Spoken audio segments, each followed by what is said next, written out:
Hi, good morning. Welcome back to my YouTube channel, Hadbird YouTuber. Hope viewers you enjoy my last two parts, first part and second part on the ways of Bengali languages, how we communicate with the local Bengalis in Bengal. Today's part will be on the front office etiquettes. You know, as you know very well, my backgrounds from last 15 years, I'm from the hotel industries as a front office personnel. So today's videos will be on the base of do's and don'ts. What are some basic tips I'd like to share with the viewers. So let's start. First of all, it's front office. I should explain what is the front office. Front office is the the face of an hotel. The front office personnel is the face of an hotel. The service front office is hotel in the normally service industry, is hospitality industry. So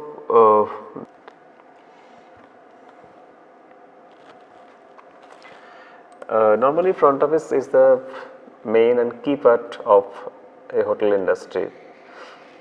हम लोग बोल सकते हैं कि front office is a face, front office personnel is the face of the hotel, any hotel. Front office. The smiling is the very important part of a front office personnel. Smile, it improves our face value. Normally I'd like to explain in both of languages, Hindi and English both, so it will be much easier to understand for the viewers. हंसना ज़रूरी है. Front office में काम करना है और हंसने में कुछ तकलीफ़ है तो फिर फ्रंट ऑफिस में कभी काम करने के लिए अप्लाई नहीं करना. ये मैं सबसे पहले एक रिक्वेस्ट करूँगा इस जो भी व्यूअर्स है मेरा, फ्रंट ऑफिस में अगर काम करना है होटल इंडस्ट्री में तो सबसे पहले हंसना ज़रूरी है. It's very important. Without smiling cannot whatever the working load, working pressure, whatever the things, smiling is the important part, very important part for the job of a front office personnel. Any designation is a receptionist, assistant, front office assistant, duty manager, front office manager, or whatever the bellboy, concierge department, anything, anyone. Smiling face is the very important. So number one point, हंसना ज़रूरी है. सबसे पहले smiling face रहना ज़रूरी है. Next point, make sure our expressions communicate the same messages as your words. Make sure our expression communicate the same message as your words. Like आप जो भी बोल रहे हैं तो सेम एक्सप्रेशन आपका बॉडी लैंग्वेज में भी एक्सप्रेस होना चाहिए. हंसने का मतलब आवर एक्सप्रेशन हम लोग किस प्रकार का एक्सप्रेशन हम लोग देंगे कस्टमर को, हमारा गेस्ट को, उसके ऊपर इस कम्युनिकेशन का फर्स्ट पार्ट स्टार्टिंग होता है. At all times maintain the interested and helpful expression on our face. हर वक्त हर समय ड्यूटी, जब तक आप ड्यूटी में हो तब तक मेंटेन करें हमारा एक एक्सप्रेशन, हेल्पफुल एक्सप्रेशन. क्या आपको क्या सेवा कर सकते हैं, ये एक्सप्रेशन रहना बहुत ज़रूरी है. अगर अपने फ्रंट ऑफिस में बैठे हैं और एकदम ऐसे करके बैठे हैं, so I believe it's not the correct job for you. It's correct, not the correct job. So जब तक आप ड्यूटी में हो या जब तक आप होटल इंडस्ट्री के साथ जुड़े हो, आप घर में हो या अलग बात है, वो देखने कोई नहीं जाएगा. बट जब तक आप ऑन ड्यूटी हो या होटल इंडस्ट्री के साथ जुड़े हो, कोई सर्विस इंडस्ट्री में जुड़े हो, तो हमेशा आपका फेशियल एक्सप्रेशन एकदम हेल्पफुल होना चाहिए, स्माइलिंग एंड चेयरफुल होना चाहिए. ये सबसे ज़्यादा इम्पोर्टेंट है. Next third point, eye contact. ये बहुत ज़्यादा इम्पोर्टेंट है. आई कांटेक्ट मतलब आंखों से आंखों देख के बात करना सबसे ज़्यादा ज़रूरी है। आई कांटेक्ट से क्या होता है, आप कस्टमर की तरफ ध्यान दे रहे हैं। ये कस्टमर या गेस्ट आपका जो भी है, चाहे वो रेस्टोरेंट हो, रिसेप्शन हो, या बैंक्वेट्स हो, या स्पा हो, या कहीं पर भी, जब आप गेस्ट का सामने है, आप कस्टमर की तरफ देख के बात करने से कस्टमर को समझ में आएगा कि आप उनके तरफ उनको वैल्यू दे रहे हैं, या उनको तरफ आप इम्पोर्टेंस दे रहे हैं कस्टमर को। अगर आप अपने काम करने कुछ बिजी है, if you are busy with some work, still you have to काम को थोड़े समय के लिए आप रुक के भी कस्टमर की तरफ आँख में आँख मिला के बात करना ज़रूरी है। ये बहुत ज़्यादा इम्पोर्टेंट है। सो थर्ड पॉइंट मैंने जो बताया था, eye contact is the very very important part of the front office personal.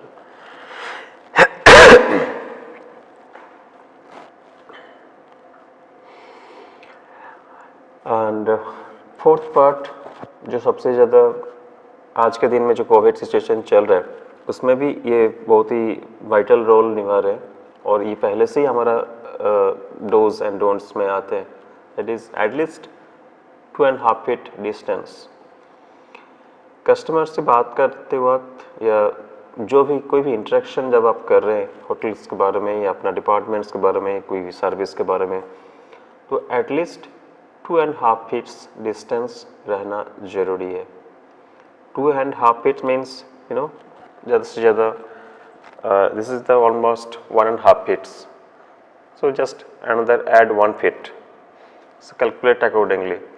Normally as adults hand size is 1.5 feet. So at least take an double or 1.5. So that is 2.5 or 3 feet. So maintain at least this is the minimum distance from the guest, and you cannot cross this line, you cannot enter this diameter. 2.5 feet or 3 feet is the minimum closable distance of a guest. आप इसके अंदर जा नहीं सकते, ये जाने का एक ऑड लुकिंग लगता है और ये अनएथिकल ऐसा बोल सकते हैं।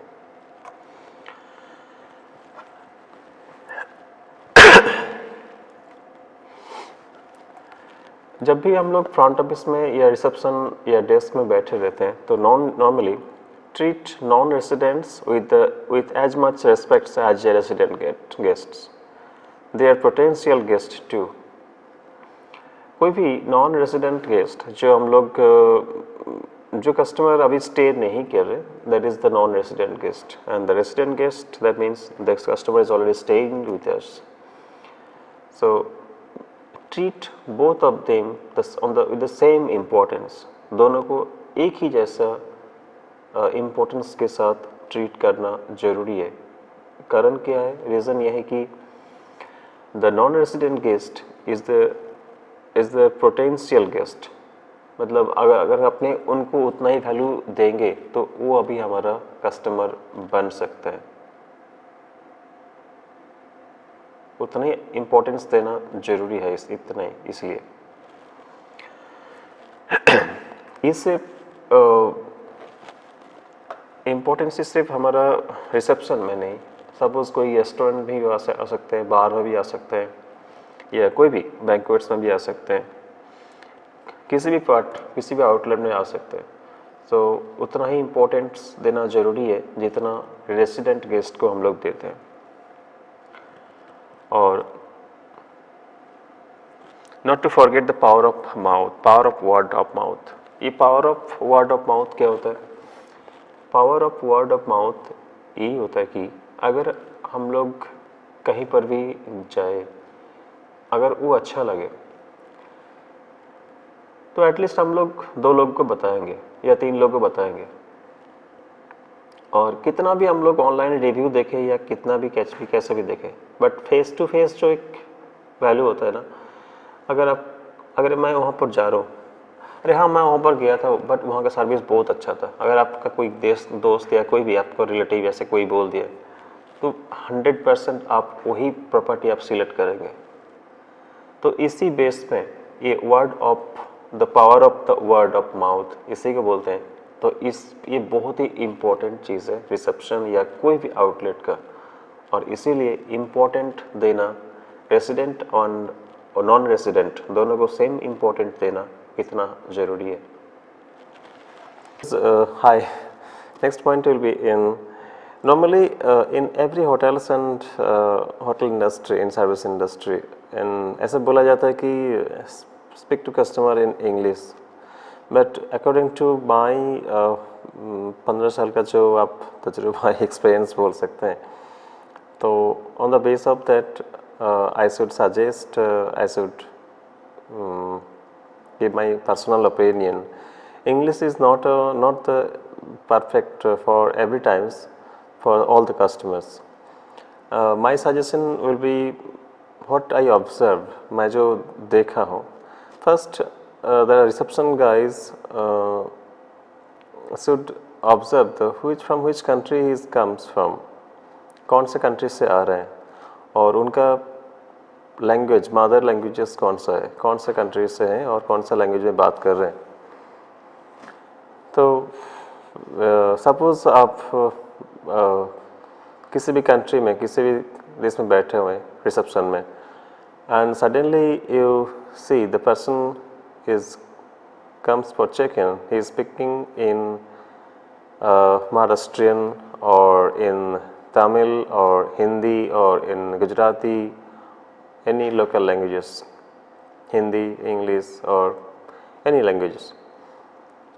सो बेहतर यही होगा अगर आप उस लैंग्वेज को जानते हैं। अगर बंगाली में कोई बात कर रहे हैं, कोई लैंग्वेज कस्टमर चेक इन से पहले कोई आप सुन लिया कि कस्टमर बंगाली में बात कर रहे हैं अपने के अंदर, अपना सर्कल से या जो भी सपोज कोई उनका दोस्त है या कोई रिलेटिव से, उनके साथ वो अपना लैंग्वेज में बात कर रहे हैं, या महाराष्ट्रियन में बात कर रहे हैं, मराठी में बात कर रहे हैं, हिंदी में बात कर रहे हैं, गुजराती में बात कर रहे हैं, बंगाली में बात कर रहे हैं, या कोई साउथ इंडियन लैंग्वेज में बात कर रहे हैं। So if you know very well that languages, or at least you know very small part of that languages, तो first greetings, interaction आप उसी लैंग्वेज में दीजिए उनको, फिर आप देखिए मजा उनका। ये मेरा सजेशन है। आप अगर बंगाली हो, आप अगर महाराष्ट्रियन हो, तो अगर आपने सामने से आप देखें कोई महाराष्ट्रियन आ रहे हैं, कोई गुजराती आ रहे हैं, कोई तमिल आ रहे हैं, आप फर्स्ट इंट्रैक्शन आप उन्हीं का लैंग्वेज में दीजिए, सेम लैंग्वेज उनका मदर टंग में। तो आप समझो आप 80% तो आप समझ ही जीत लिया उनको। तो नेक्स्ट आप जो फॉर्मेलिटीज़ है इंग्लिश लैंग्वेज में आप बोल सकते हैं, but first interaction, first greetings आप गेस्ट का मदर टंग्स में जो मदर लैंग्वेज में जो अगर दे सकते हैं तो उससे ज़्यादा अच्छा कुछ हो नहीं सकता है। ये आप करके देखिए, ट्राई कीजिए इसको।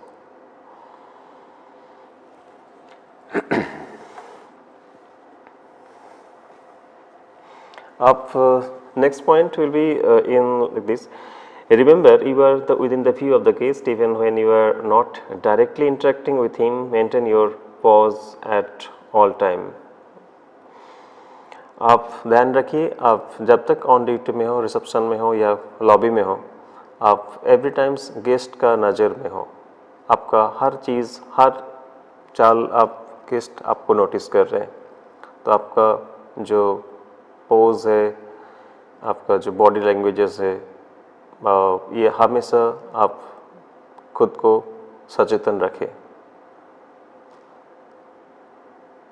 आप ऐसा मत सोचिए कि गेस्ट तो दूसरे काम में बिजी है, आपकी तरफ ध्यान नहीं दे रहे हैं, ऐसा नहीं। गेस्ट बहुत ही छोटा समय से भी आपको एक ही नज़र में आपको पहचान सकते हैं।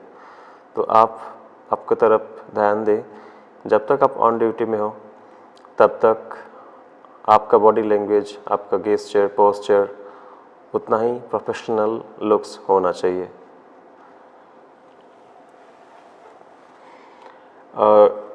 Next, maintain your professional posture. Weight should be on the balanced evenly on the both feet. Shoulders should be kept straight, chest out and stomach in. आप एकदम स्ट्रेट में खड़े रहें जब भी आप कस्टमर से बात करें। ऐसा नहीं जो ऐसे टेढ़ा होके या ऐसा होके, कोई भी ऐसे बॉडी लैंग्वेज गेस्चर पोस्चर बिल्कुल ही अलाउ नहीं है। आपका दोनों पैर में स्ट्रेट होके खड़े रहें और आपका शोल्डर भी एकदम स्ट्रेट होना चाहिए, स्ट्रेचेबल होना चाहिए, पूरा स्ट्रेच होना चाहिए। एकदम स्टोमक इन और चेस्ट आउट, नॉर्मली आप लोग हर कोई जानते ही है। तो ये गाइड गेस्ट के सामने ये आपको बॉडी लैंग्वेज होना चाहिए और एकदम क्रिस्टल क्लियर लैंग्वेज में आप टोन से बात करें। कोई भी आप बात जब करेंगे उस समय आपका टोन में क्लियरिटी होना चाहिए। ये सबसे ज़्यादा इम्पॉर्टेंट है कि कस्टमर को आप एक ही बार में समझ जाना चाहिए। बार बार उनको क्या बोल रहे हैं ये रिपीट नहीं होना चाहिए। तो एकदम धीरे से, आसान शब्द से और स्ट्रेट क्लियरिटी के साथ कस्टमर के साथ बात करें।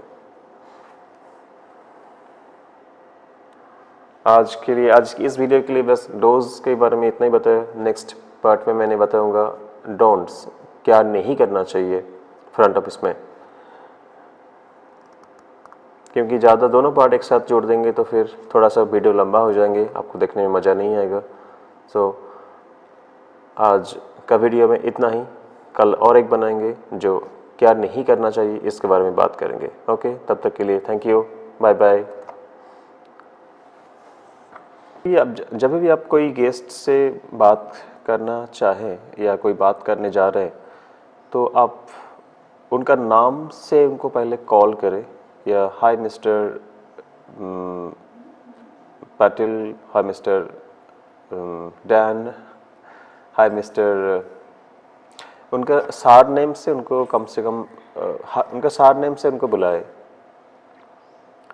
तो ये इसमें एक अच्छा इम्पैक्ट होता है, गेस्ट इंटरेक्शन में एक इम्प्रेशन बढ़ता है।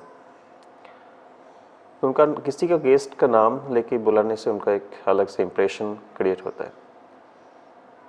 ऐसा नहीं हमेशा sir madam is not a perfect way, ये ठीक नहीं है। बट ध्यान रखिए सारनेम, बिकॉज ऑफ इंडियन कल्चर में क्या होता है कि सारनेम से किसी को बुलाए तो फिर उनको एक्सप्रेशन, उनका फीलिंग्स एक थोड़ा सा अलग हो जाता है। और सेम चीज़ अगर दूसरे कंट्री में जाए तो उनका नॉर्मली नेम से बात किया जाता है। तो ये एक अलग से अच्छा अलग थोड़ा सा डिफ्रेंशिएशन है इंडियन कल्चर और इंडियन जो हमारा थिंकिंग्स है। तो इसमें सार नेम से कॉल करना या बात करना ही बेहतर है, और दूसरे कंट्री में उनका नाम से बात करना ही सही लगता है।